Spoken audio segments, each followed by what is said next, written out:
Network.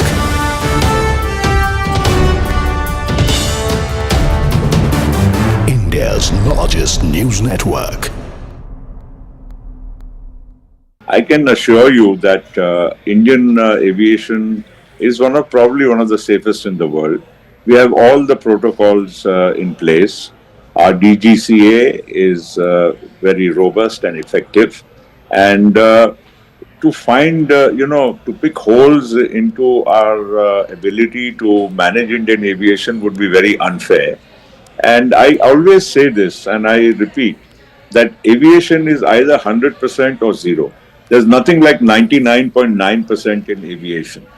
And therefore, in this case also, look at the aircraft. It arrived from Ahmedabad from Delhi. Obviously, it flew without any issue. And to take a 9.5 hour journey from Ahmedabad to London, obviously the pilots would have done all the pre-flight checks. And no pilot is foolish enough to take off if he is not satisfied. The captain per se in this aircraft would have also had thousands and thousands of hours of command, and a 787 and today's aircraft per se are very robust, fail-safe. They have many backup systems, and to really think what went wrong, I would be hazarding a guess which would not be fair.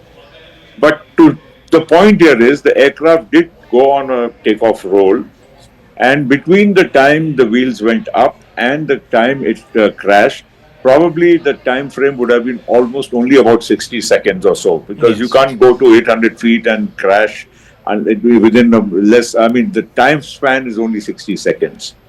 Now he's already given a mayday call. Now I don't know what exactly went wrong. It will be again hazarding a guess, which would be unfair. The only thing which can be ascertained is now, since the aircraft has fallen just a few hundred meters from the airport and in the BJ Medical Complex, therefore, to retrieve the black box and the other equipment would be also, quite simple. We would be able to ascertain only after that. Let me tell you one more thing. In today's aircraft, they are very sophisticated. All the parameters of an aircraft, right? Every single second the aircraft is in the air, all the parameters are recorded, not only by the aircraft, but they are also transmitted to a central command, real time, of the airline itself.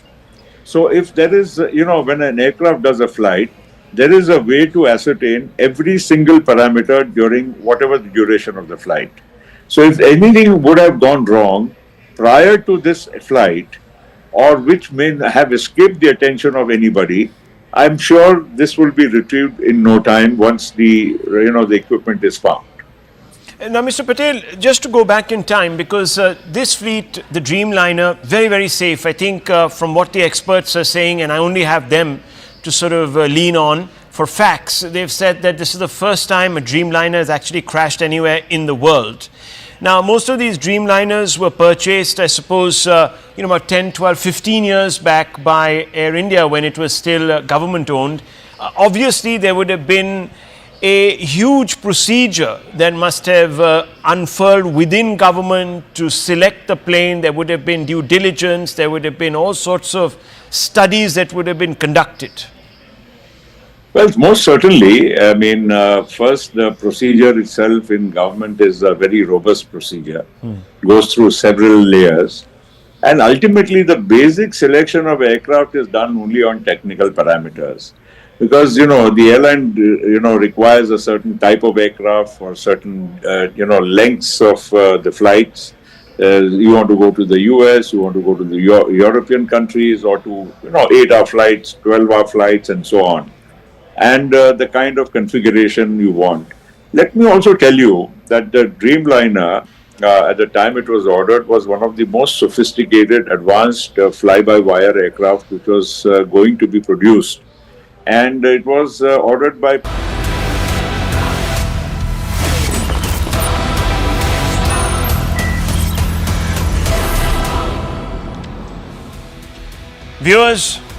Viewers, the footage makes the heart sink.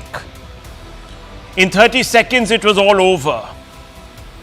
You can see those pictures. all over for 242 passengers on AI-171, barring one miracle survivor, as the plane crashed into a medical college located in its flight path just beyond the perimeter of the Ahmedabad airport, viewers. One of the biggest tragedies in the country. The plane lost lift catastrophically. Its landing gear hadn't even been retracted, and you can see that, viewers. It was laden with fuel as it was preparing for a long haul to London Gatwick. It was a firebomb, virtually, waiting to go off. It was just a 13-year-old aircraft, so ordinarily it shouldn't have suffered the catastrophic failures it has. The only silver lining, as I told you, was the news of a survivor emerging from the wreckage. Literally a walking miracle. There you can see him. The survivor was a man, or is a man called Vishwas Kumar Ramesh, a British national who was returning to London. He was seated on 11A. He recounted that he was surrounded by fire and smoke and can't believe he is alive. Judging by the ball of flames, even we can't believe that someone survived this inferno. You can see those pictures. I want to go back to those pictures.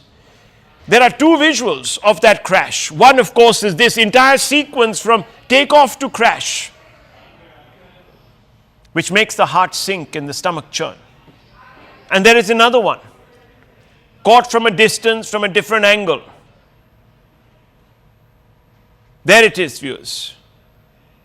Mid-flight, and the plane comes down. Now, Vishwanath Ramesh, as I told you, is lucky to be alive. He's lucky to be alive. And, viewers, I have to say that if it's a silver lining, news of a survivor emerging from the wreckage, then I have to say, viewers, that the others shouldn't actually have died. Let me tell you, this tragedy could have been averted. Red flags have been raised, not once, but repeatedly. And in my hand, viewers, are the instances.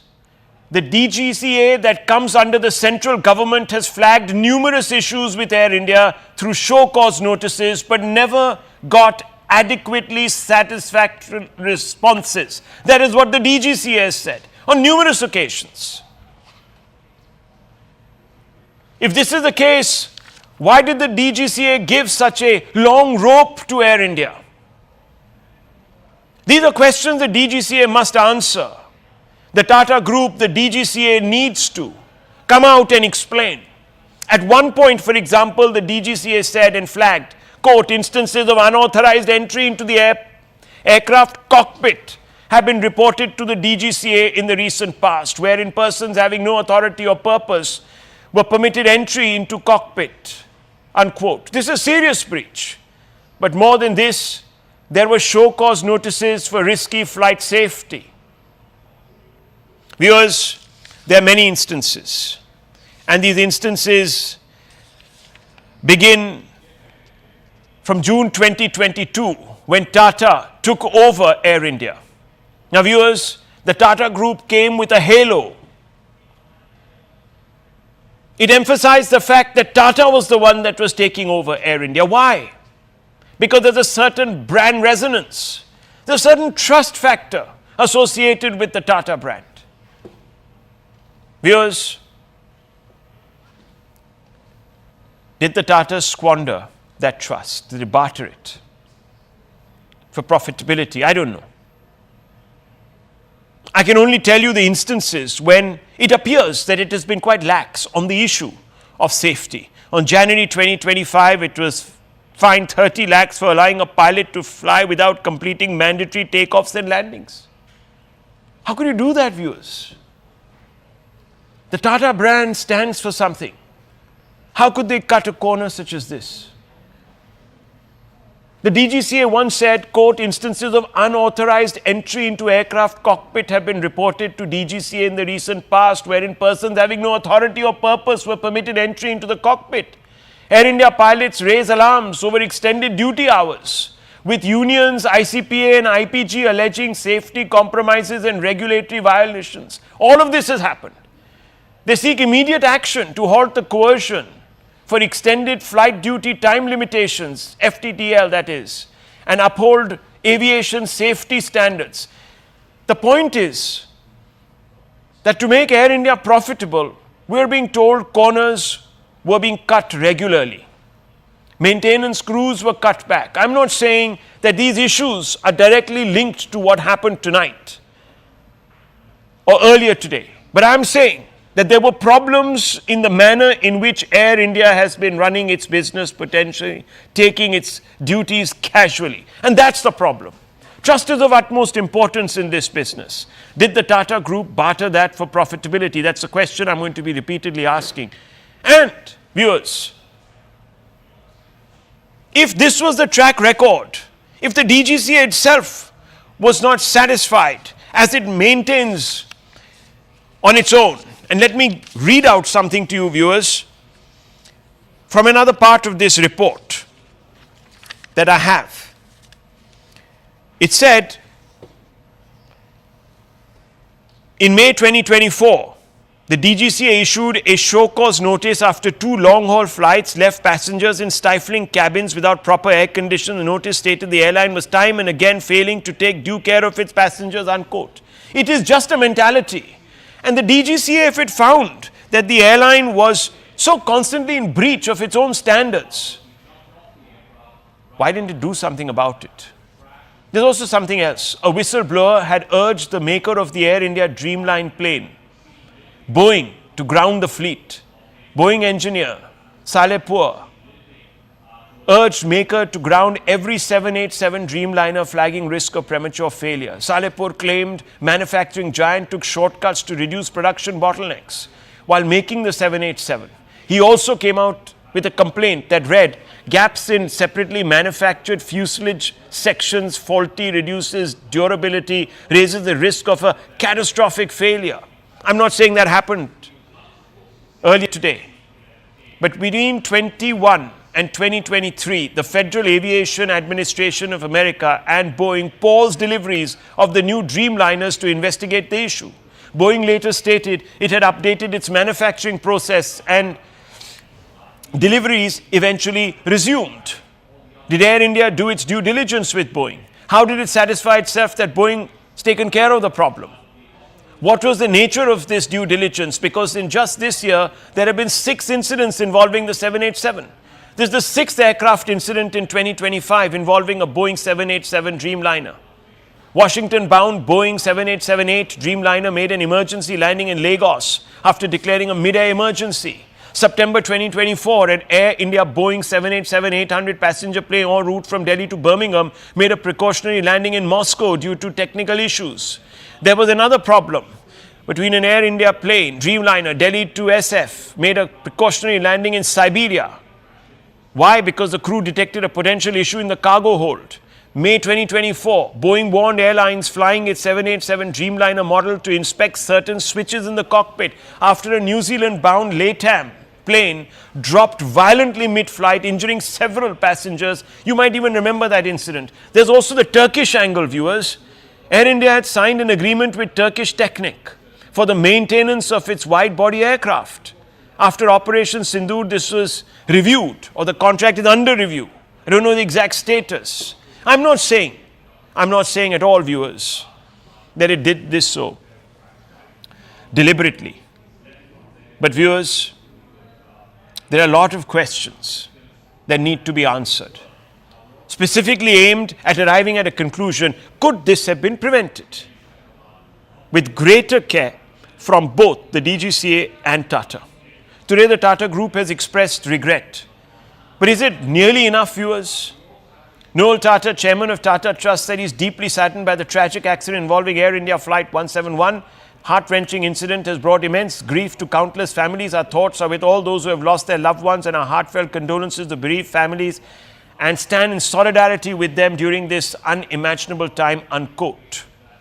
What won't go unnoticed is that the crash has taken place within days of Boeing settling a case with US Department of Justice. Two major crashes that were due to faults on Boeing new 737 MAX model. Nothing to do with this aircraft, viewers.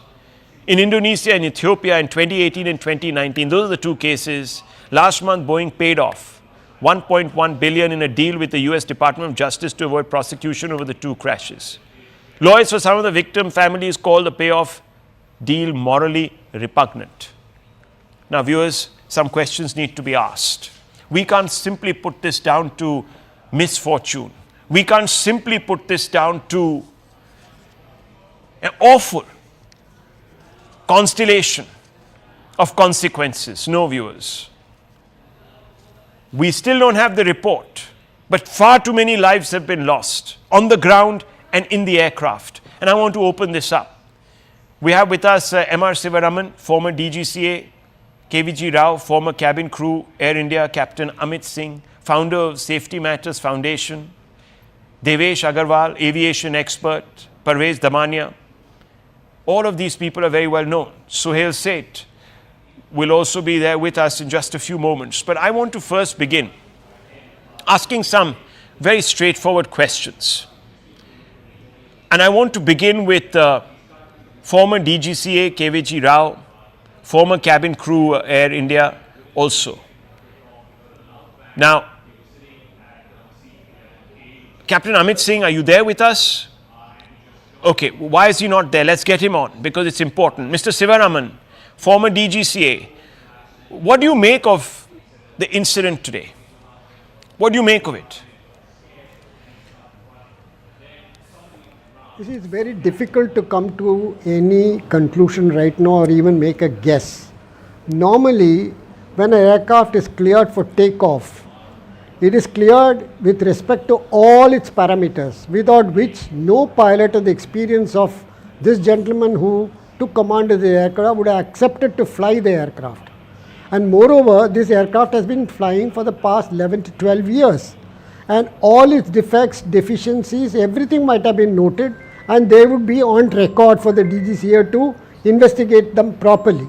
Of course, now it's too late to take any remedial action in respect to the aircraft, but of course, it would be visible in regard to the action taken if there had been any deficiency reported by the pilot. In this particular case, the aircraft took off properly. That means the aircraft had developed full thrust on both its engines. But as it reached a height of 600 feet above the airport level, suddenly it had lost lift and the aircraft simply fell. One can see it very clearly that it was floating and it just fell. That means it lost all its lift, which could happen only on, as far as I know, only in two cases. One, both the engines have failed, or the entire lift mechanism of the aircraft, the stabilizer, the ailerons, everything failed.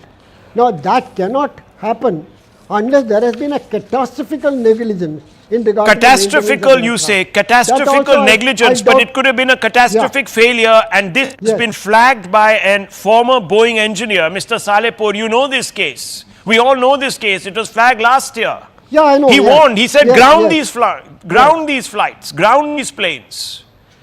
Yet we were told by Boeing that everything has been sorted out. Yeah. So I'm sorry, sir, but there is somebody who needs to put their hands up and tell us on what basis did they believe that Boeing had rectified the issue. We don't know. Maybe this is exactly the foreboding this gentleman had. That's correct. Yes. Lives have been lost. What I'm trying to we say owe them an explanation. That the Boeing aircraft is such a giant corporation having influence all over the world, including the governments to which they supply aircraft or to the countries which they supply aircraft, and they get away with paying fines. In fact, they should have been prosecuted, and they were not prosecuted. The Boeing chief was not prosecuted. They got away with fines. Yeah, they paid blood money to the Department of Justice, the US Department of Justice. They paid $1.1 billion. They paid blood money. I mean, hundreds of people died in those crashes in 2018 and 2019 when a 737 MAX model in Indonesia and Ethiopia crashed, just because they were lives that perhaps in the in the rarefied environs were not European lives or US lives or whatever it is, it didn't matter. You could just pay money, insulate yourself from the blowback, from and the they law. get away with it. Shocking. See, in my time when I was DGCA, one Boeing 747 aircraft lost one engine, a whole engine fell near Palam airport and the aircraft crash landed and it was burning when I reached the aircraft at that particular point of time. When we reported this matter, we found, due to our investigations, we found the bolt which held the engines, they were very weak. Ultimately, the Boeing rectified it and they got away with it.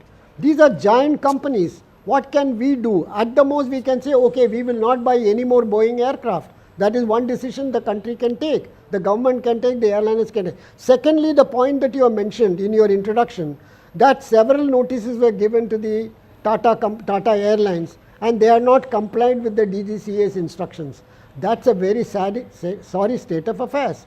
I am afraid if I had been DGCA, I would have given them notice so that I would withdraw their license to fly. That should have been the step taken by the DGCA. If so many of their notices had not been complied with the company, there's a problem here. Parvez Damania, there is a problem here. You know, you've been part of the airline industry for a very long time.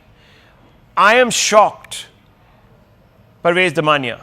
You've been you've been executive director of Kingfisher Airlines. I'm shocked that the DGCA has complained on numerous occasions, fined Air India. I'm talking about a culture here of laxity. DGCA is a very firm body. They're very strict. I know Shivaraman sir very well. And they would take action against any airline that would not fall in line. I am surprised that they've given so much leverage to Air India and Tata, which is quite surprising to me. And this is a very hard lesson, a very bitter pill to swallow. These people have died, so many lives have been lost, and no amount of money can compensate the situation. As far as Boeing you are talking, now the problem for the world is there are only two manufacturers left, Boeing and Airbus. So you have to choose between the two. Today, any airline in the world cannot ignore Boeing completely. There has to be some amount of competition, there's some amount of strategy. So airlines are forced to buy Boeing or Airbus. So a lot of people end up buying Boeing, and that is the reality of the situation there is. Now, I heard what you said, but I am very shocked to understand that the Tata Group, with such high moral standards, are behaving in this manner. This cannot be excused, and this is a very, very, very expensive wake-up call. So, in the interest of balance, let's not jump to conclusions. Let me pull myself back, viewers, because it's easy today to go on a witch hunt without the facts, without the absolute facts. We only have conjectures. We only have past precedent. Has that resulted in the incident that we are seeing today? One survivor miraculously has escaped this absolute ball of fire. I'm switching over to the other line. Okay, just 1 second. Stay on with me. I just want to bring in Mr. Devesh Agarwal. He's an aviation expert also. Mr. Agarwal, look, what could have resulted in what we just remove these pictures of Mr. Shah and put this thing of the pictures of the plane. Yes, let's have a look at that. That's important, viewers. This is very, very important. What we're seeing is a takeoff, and within 30 seconds or so, the plane is down.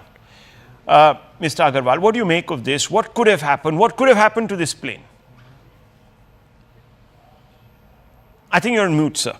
Yeah, please unmute yourself. Thank you. Yes. Yeah. I can't still hear you. You're on mute. I don't know what happened between the afternoon and today, because we were hearing you very clearly and you made so much sense.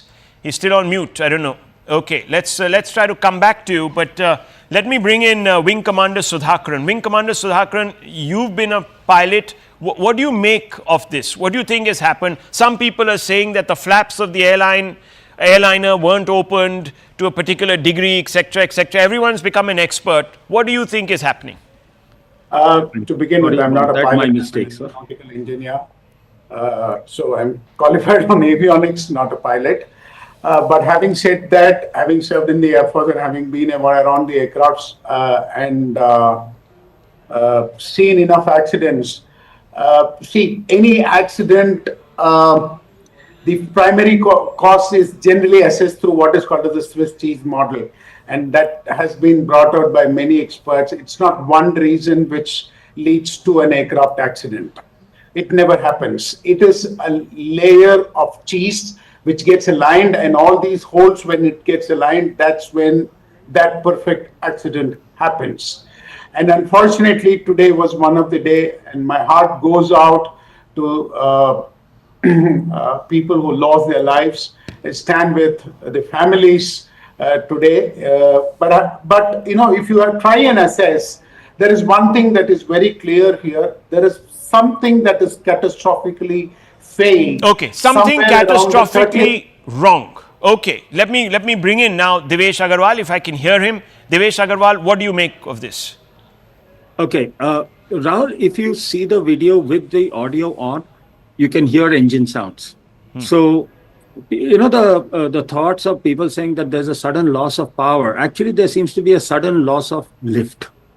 Now, that could happen for a variety of reasons, including an engine failing. But the thing is, these GE engines, the Gen X engines, are from a family of GE engines that are over 30 years old, and they have got a solid reputation. In fact, you were mentioning the flight which was from Delhi to San Francisco, which had to divert to Russia. It was a 777, and all 777s are powered by GE 90 engines. And these are the engines that have proven so reliable that earlier, when aircraft used to fly, they had to be within 60 minutes of an airport for diversion. Today, that time frame has shifted to 6 hours, which permits these flights of Air India over deep parts of Russia where there is no airport nearby, purely based on the reliability of that engine. Now, and just a small piece of information, any aircraft has to certify, it has to prove that it can take off at its maximum takeoff weight, full of fuel, full of equivalent of passengers, the maximum specified takeoff weight of the aircraft as specified by the manufacturer. It has to prove that it can take off with one engine failed. If you go to YouTube and just see, Airbus has to do it, Boeing has to do it, Embraer has to do it, Comac has to do it. We talk about Russia, MC-21. There are now 5 different manufacturers. All of them have to prove that their aircraft can fly with one engine, or rather take off with full weight with one engine. So here, it exactly as one of our panelists from the Air Force saying, it's a Swiss cheese model. No accident is a result of a single cause. It is always a series of slices of cheese where the holes line up, and mistake after mistake after mistake. Now, that mistake could be human, it could be weather, it could be technical, it could be mechanical. This particular clearly, aircraft, what do you mean weather? Because it's a clear day, visibility is great. Well, there are no surface winds. No, that's the thing. You could have. I don't see that as much of a possibility, but you can see the aircraft is taking off at an angle. What is the crosswind element there? Was there a microburst, which is called wind shear? These are things that will come out, and which is why I urge people, please let us not speculate. Let us wait for some kind of preliminary report. I'm very, very sure that the accident investigators from India's AAIB, because they will be assisted by the US NTSB, by Boeing, by GE, by Air India, by AAI. There will be a big investigation team, and it will come out. So we just have to hold on for a little while, and let's avoid speculation, because honestly, I feel we do disservice. No, but we're also looking at the pathology here. We have to look at the pathology. Look, yes, of course we have to wait. No one is foolish enough to think that the pilot would want to fly an aircraft that is compromised in any which way. No one is suggesting for a moment that Tata willingly has put passengers in jeopardy by flying this aircraft because it knew something but decided not to act upon it. I'm not getting there. I'm not talking about that kind of culpability, but I'm talking about a laxity, a lax approach towards passenger and air travel, passenger safety and air travel, and there has been enough of a history. And the DGCA, look, I don't know about the DGCA, but the little experience I've had covering news for a while now, I have noticed that the DGCA, some people here say they take a lot of action, etc., etc. But I've also seen when certain things have been permitted, which should not have been permitted. We've seen this in the past. Rahul, if I may, Air India, at least see, the aircraft may not have been maintained internally, kept clean, things were breaking, things like that. I can understand that. But Air India engineering, the actual, you know, they have a very strong reputation. Okay, look, I mean, let me just 5 seconds, 5 seconds. They have a reputation of sending out airworthy aircraft. You see, Air India flights are not this thing. You talk about diversions and all. Hey, that happens so regularly. Okay. Let me bring in KVG Rao. He's been a part of Air India before. Mr. Rao, tell me, Air India is above blame because their brand, their values are unimpeachable. That's the sense I'm getting on this panel. Would you agree with that? Firstly, Rahul, my heart goes out to the people whose lives are lost. Having said that, Air India always had a very bad track record of flight safety. I have been flagging the flight safety violations since the year 2008. And there are innumerable, like I can tell you around lakhs of flights have flown illegally and contrary to rules. I'm not getting into that now. Air India got privatized under the Tatas. After the Tatas, also the culture didn't change in Air India. Profit took over the thing. I'll give you a simple example, Rahul. This is a DGCA report in July 2023. They conducted a surprise raid on the Air India and they found that the checklists were physically signed by an auditor from CMS department, which does not fall under the approval and inspection scope of DGCA. But till today, nothing has happened to that officer. She has got promotions. She has risen from GM to director and finds her way always into the flight safety department. The DGCA has been the most lackadaisical organization that I have seen from 2008. I have filed numerous writ petitions in the Bombay High Court and the Delhi High Court. Unfortunately, the courts, there are delay in the courts, it's happening. I have documented at least 1 lakh violations from 2018 to 2014. Now we come to know that in 2017, when we filed a writ petition before the Delhi High Court, that DGCA did not have the powers to make those rules also. So DGCA was actually fudging reports. And our worst sector was the India-Australia operations. Flights were operated despite a report given saying that if you operate in the manner that you are operating, the flight safety risk is 25 times the permissible limit. And it is their own report. It is not my report. But the DGCA has been sleeping over it. Why do you think? There is a quid pro quo. If you want me to be very honest with you, it's a quid pro quo. It's as simple as that. I have not won. Here I have DGCA saying that medical reports are forged. Can you go through some of these documents, sir? Tell us a little bit about this. I'm completely shocked right now. Provision of QR code on the test reports for medical examination. It is noticed by the medical DTO, DGCA, DSCA headquarters that of the reports submitted by license holders to undergo medical examination are being amended, not amended, EMEN. That means they have been forged to normal values and submitted. What action has been taken against those people? Nothing. The flight safety director gets away with blue murder. Here, this is another thing. DGCA report. Wrong crew on a flight.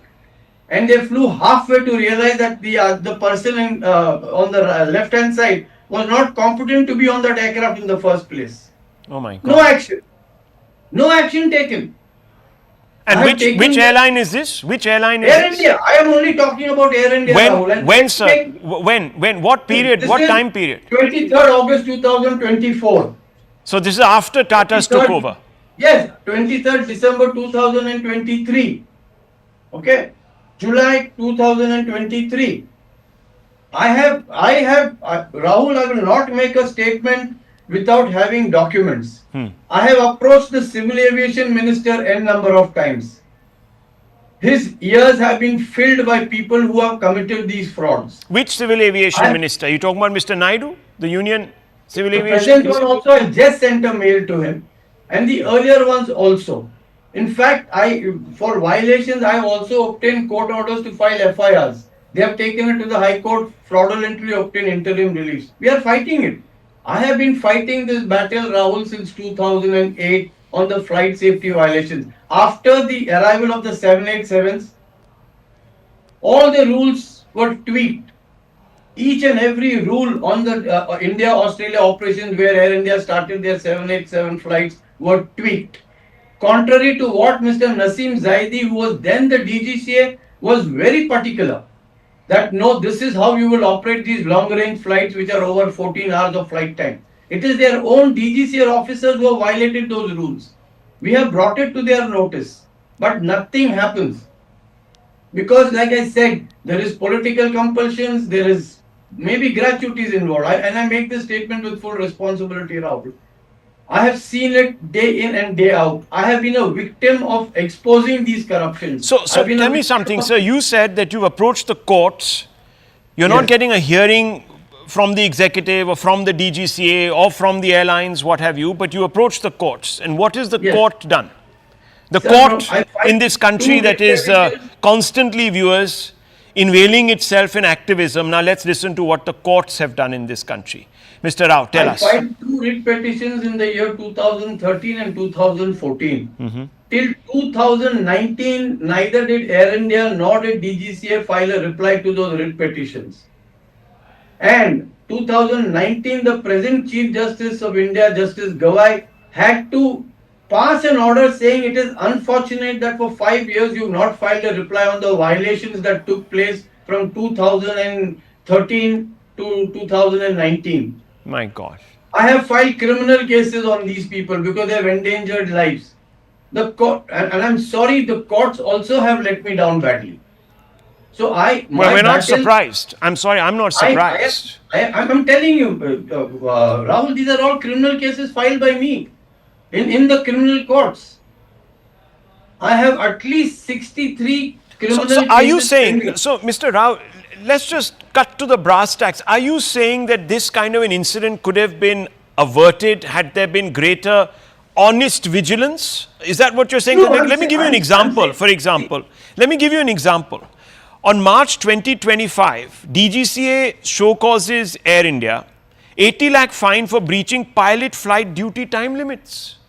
It's a very sensitive issue, viewers. Then, January 2024, 2 months prior, 30 lakh fine for inadequate Cat 3 pilot rostering during fog. So the person who was flying that plane did not have the adequate training, the skill set to fly in fog. Viewers, and that person would have been carrying anywhere between 150 to about 170 passengers. So you're risking knowingly the lives. Lakhs of lives that have been endangered till today. And I have documents to prove it, Rahul. I don't speak without documents. I am before a court on affidavit. No, I'm talking about DGCA action on Air India. So just a fine, 30 lakhs here, 20 lakhs there. Is that the price of 180 lives? Yeah. I'm shocked. What is 30 lakhs? The company is paying it. Exactly. It is the shareholders' money. It doesn't come from the pocket of the pilot. It doesn't burn a hole in his pocket. I mean, there is a 30 lakh fine, sir. So DGC has taken action in January 2025. 30 lakh fine for allowing a pilot to fly without completing mandatory takeoffs and landings. I mean, this is double jeopardy. Has he not endangered lives? That's what I'm saying. And the cost is 30 lakhs. Yes. So where is the disincentive, viewers? Why aren't these people hauled before criminal courts, etc., etc.? Why is the DGCA not moving? I am fighting against the wall.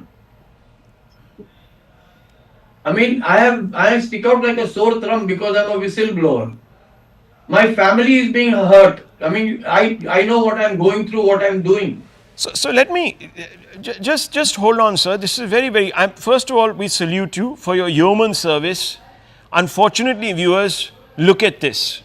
One single man waging a fight against a system that is actually trying to discredit this person. And he's got all his documents, he's got all the reports, he's only highlighting what the DGCA itself has observed.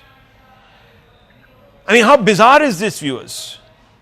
That a 30 lakh fine, a 30 lakh fine, or an 80 lakh fine, or another 30 lakh fine for endangering, knowing fully well that your pilot is not up to the task. So, endangering 150, 140, 130 lives. I don't know what kind of craft this was, whether this was just an Airbus 320 or whether it was a bigger craft, I don't know, the capacity. But anywhere between 130 lives upwards. And the price is 30 lakhs. Do the math, viewers. Do the math.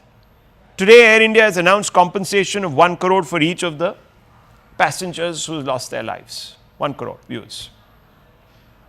I want to bring in Suhail Seth. Sir, just stay on with me because I want you to respond also to some of these responses that we're going to get. Suhail Seth, thank you very much for joining us. We have with us others on the panel who are extremely well versed in this there's Mr. Damania, who you must know.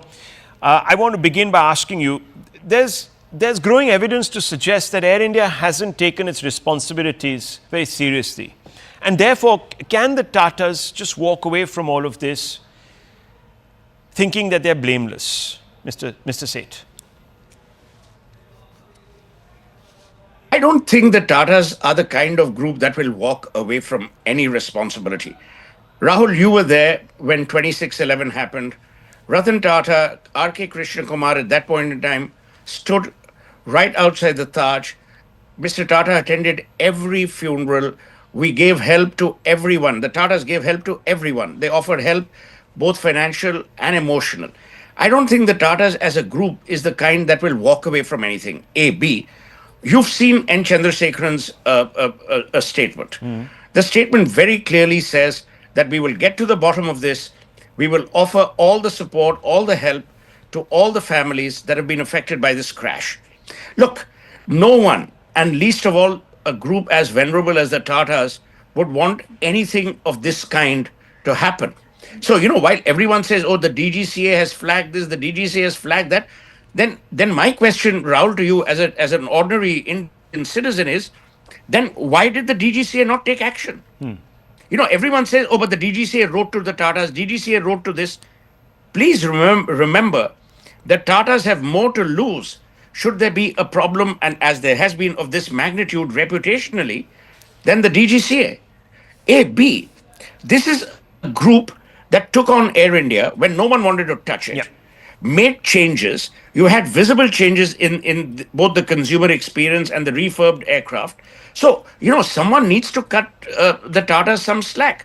It's very easy in our country to hold one person responsible and say, oh, the Tatas are at fault. The aviation business, and Rahul, I was on the global board of British Airways, on the global advisory board. I know a thing or two about how airlines are run. It's very easy to say, oh, but British Airways was at fault or Air India is at fault. The reality is the following. A, we have to wait for an inquiry. B, we have to get down with the people from Boeing, because this is a Boeing issue more than an Air India or a DGCA issue. Number 3, where did the Tatas go wrong? You had a pilot, the commander of the aircraft had more than 8,000 hours of flying. The first officer had more than 1,100 hours of flying. Do you think people would risk a non-maintained aircraft, and would they even fly it? Number 2, the pilots of Air India are rated amongst the finest by any aviation research that you can undertake in the world. So I'm saying that it is early days, it's early hours. Okay, you're saying let the dust settle a little bit. Mr. Rao, how do you respond to this? The Air India under Tatas is very conscious of its brand image. It's not going to do things that is going to jeopardize the legacy of the Tatas. And we know that legacy is quite a shining legacy. How do you respond to that? Let me assure Mr. Suhail Seth, I am second generation Air Indian. My father was very close to Mr. G.R.D. Tata. And they broke no violation. Let me make that also very clear. So I know exactly where the Tatas are coming from. but it is a culture that has gone down now. I'm not blaming the Tatas. We can't say Mr. Ratan Tata or GRD Tata. The company is run by a bunch of corporate executives. They are only worried about their promotions, their bonuses, and other things. At no stage have I said that the Tatas are bad. Okay. Let me make that also very, very clear. I have had issues and I have taken up those issues. It is unfortunate that Tatas have brought in lawyers to kind of fight these illegalities that we are exposing. No, no, Rahul. That is the Rahul, saddest Yeah, part. 1 second. Rahul. Let him finish. Yeah. Okay. Yeah. Okay. Yeah. No, Go ahead. like I said, I have the documents. Yeah. Okay. It's not. So, Mr. You know, Damania not wants to going respond off to the you. Rahul, Yes. Yeah. Rahul, Yeah. see, Yeah. Yeah. any company will try and protect the reputation. If somebody files a case, Tatas are bound to bring in the lawyers. How are they supposed to not protect the reputation? See, I am 100% sure that Tatas would not cut any cost as far as the engineering standards are concerned. It's a cash-rich company. It's not a company that's going down or something, some company running tight for money. No, They I'm must not have implying. spent No, the- hang on. I'm not. Let's be very clear here. I'm Why talking would about you tell owners. everyone to ruin the No, reputation? no, that's true. But we also know that this is not a charity, right? You have to make profits. There are people who've come out from within No, Tata I Group, understand that Tata is not that within Indian desperate that Airlines. they Sorry. will- No, 1 second. No, There Tata are is people not who've come. that desperate to make profit that No, no, they will take risks. Okay, let's See, let's I'm not be 100% so. sure of that. Okay, but And then another thing, I'll tell you hang on. something. The next question. We are jumping the gun. No, I'm not Till jumping the gun. black box is found, I'm till only the cockpit interested. voice recorder is found. We are just guessing. No, that's fine. Only But when I'm the- interested in, look, this may not have anything to do with any of these pathologies Absolutely, no, hang on, that I'm referring to here. None of this backstory might have actually led to what has happened, and I respect that point of view, sir. I completely, Mr. Damania, respect that point of view. But if you are to prevent the larger rot from infecting other services on other days, we also have to, on a day such as this, look at that issue. And if there are issues, they need to be addressed. We have to minimize risk, don't we?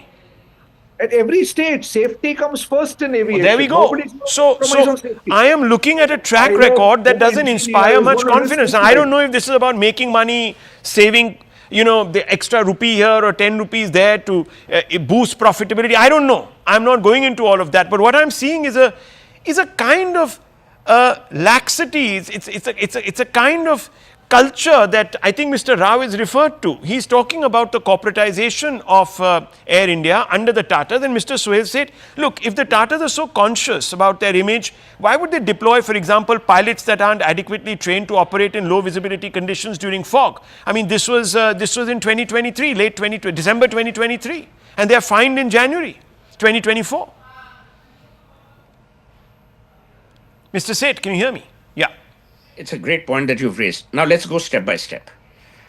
Fog is an issue with two things. Number one, the airport equipment. And now you know that one runway from June 15 in Delhi is going to be shut because they're going to expand the runway from 610 to 900 meters.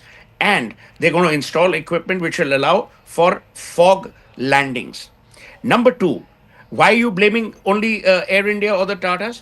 All airlines have suffered. There have been diversions where an Emirates flight trying to land has had to Just go a back minute, because the catch Mr. Seth. I have to go straight across to Mr. Amit Shah. KVJ Rao, stay on with me. I'm just going to cut across. आज दोपहर को air India की flight संख्या AI 171 दुर्घटनाग्रस्त हुई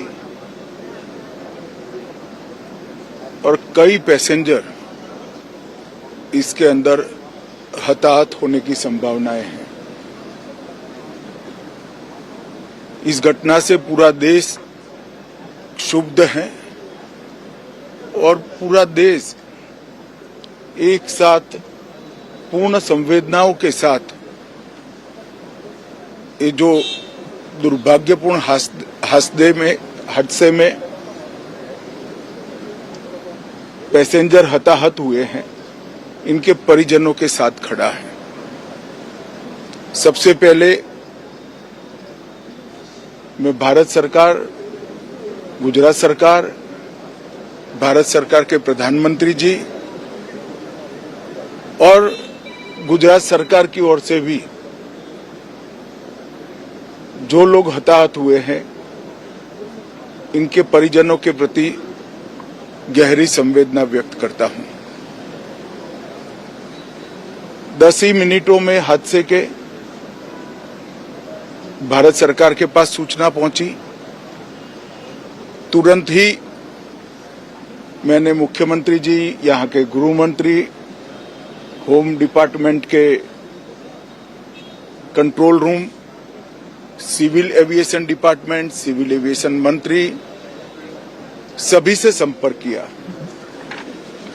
प्रधानमंत्री जी का भी तुरंत ही फोन आ गया और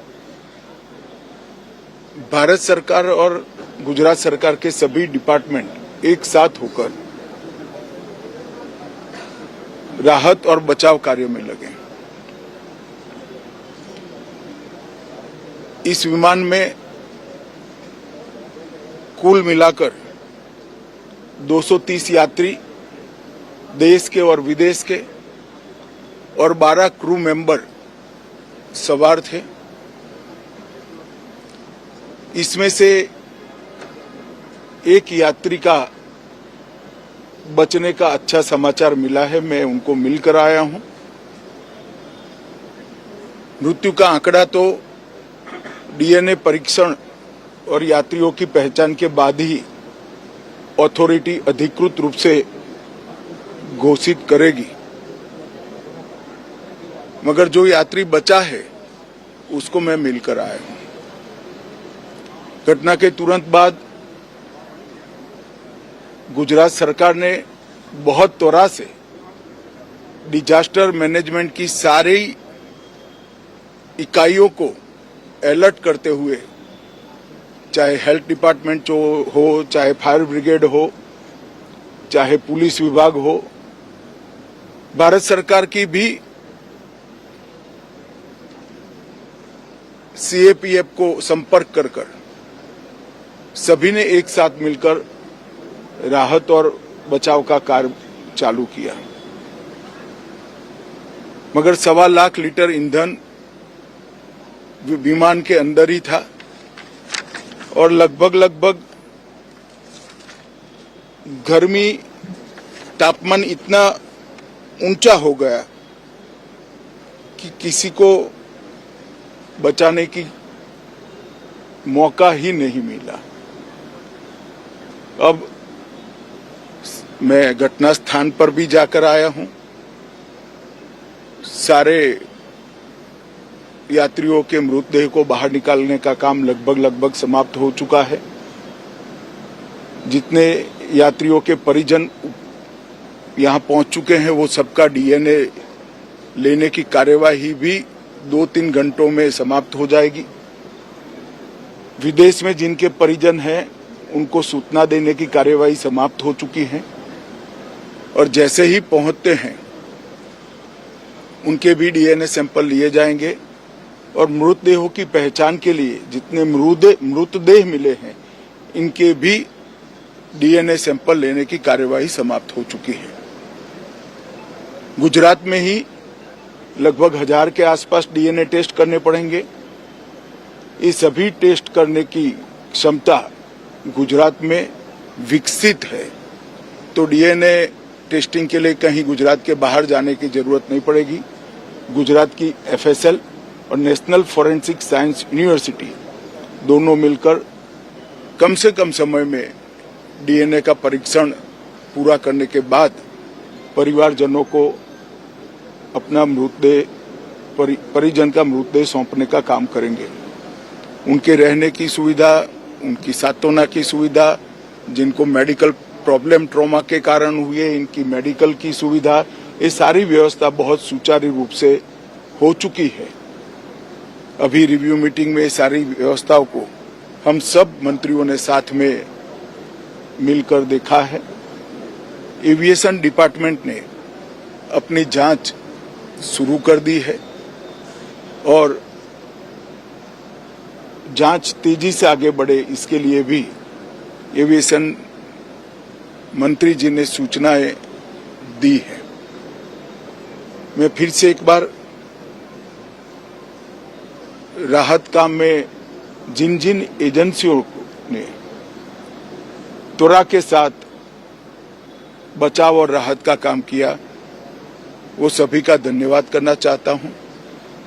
और फिर से एक बार जिन्होंने अपने परिजनों को गंवाया है, हताहत हुए हैं, वो सभी को मनपूर्वक संवेदनाएं व्यक्त करता हूं। मैं एक बार जरूर कहना चाहता हूं कि ये एक्सीडेंट है, एक्सीडेंट को कोई रोक नहीं सकता, परंतु 365 दिन 24 घंटा इस तरह की घटना के लिए प्रशासन का जो अलर्टनेस है, उसकी कसौटी उसी वक्त होती है जब ऐसी घटनाएं होती है। और आज गुजरात के डिजास्टर मैनेजमेंट की तैयारियों का एक प्रकार से दुर्भाग्यपूर्ण तरीके से मगर कसौटी हुआ और बहुत त्वरा के साथ यहाँ पर काम किया गया, वो पूरे देश के मीडिया के सामने और परिजनों के सामने भी आया है। अंत में मैं फिर से एक बार सम्माननीय प्रधानमंत्री नरेंद्र मोदी जी की ओर से, भारत सरकार और गुजरात सरकार की ओर से सभी हताहत लोगों के परिजनों के प्रति गहरी संवेदना व्यक्त करता हूं। धन्यवाद। Mr. Amit Shah there speaking about the tragedy and the relief and the rescue efforts that were mounted. Mr. Rao, where do we go from here? I also want to bring in Mr. Devesh Agarwal right after that, because we have a survivor, a miracle survivor, and I want to understand how that can actually happen. How can, after this fireball, someone walk away? But Mr. Rao, what's your quick assessment of the way ahead from here, Mr. Rao? Can you hear me? Yes. Where do we go from here, Mr. Rao? Do we have him? I don't think we have him. KVJ Rao, I think we've lost him there. But this is the picture, viewers. Air India miracle survivor walking away from that crash site. Mr. Agarwal, what do you make of this? How is this even possible? Even Amit Shah said that this was a miracle. I mean, a plane carrying 1.25 lakh liters of ATF goes up. Yeah. And in, I think, 11A seat, we have a survivor. God works in mysterious ways. I guess this gentleman's time had not come, and God has saved him. That's the only one word I can use for it.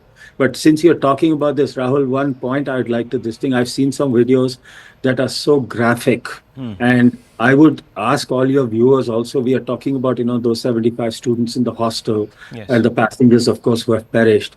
But these are first responders and volunteers who have obviously seen carnage of humanity, which I'm sure they did not want to see, and I don't think they will ever forget.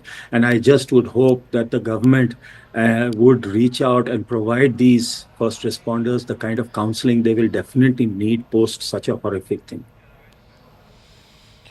Mr. Rao, very quickly coming out to you, where do we go from here? What do you think are the next steps? Who needs to principally answer, face the press, come out and give some basic answers? Rahul, it's very simple. The DGCA needs to pull up its socks. They wanted to make the DGCA an autonomous body. It didn't happen. And we know why it was not allowed to happen. The fact remains is till we clean up the whole system, sir, it is going to be a problem. And it is getting murkier by the day.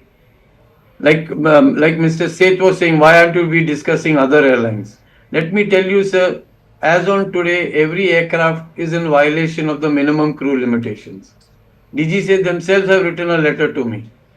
But the fact remains is, where all can I go and what all can one man do? If the institution doesn't want to change, how can we get in? I can only take the system, Mr. Damania, that is on test tonight. It is the system, Mr. Rao says. It is, first of all, we have to admit one thing for sure. The aviation industry in India is growing very, very, very fast. It is growing, the fastest growing aviation industry in the world. We've already become third largest industry. And I am 100% sure the government is trying to buckle up and shape up and increase the capacity of the Director General of Aviation. But sometimes it's not possible. Our infrastructure is not keeping pace with the growth. Now, we may say it's good, bad, but this is the reality. The growth is fantastic. It is changing the entire country, it's supporting the country.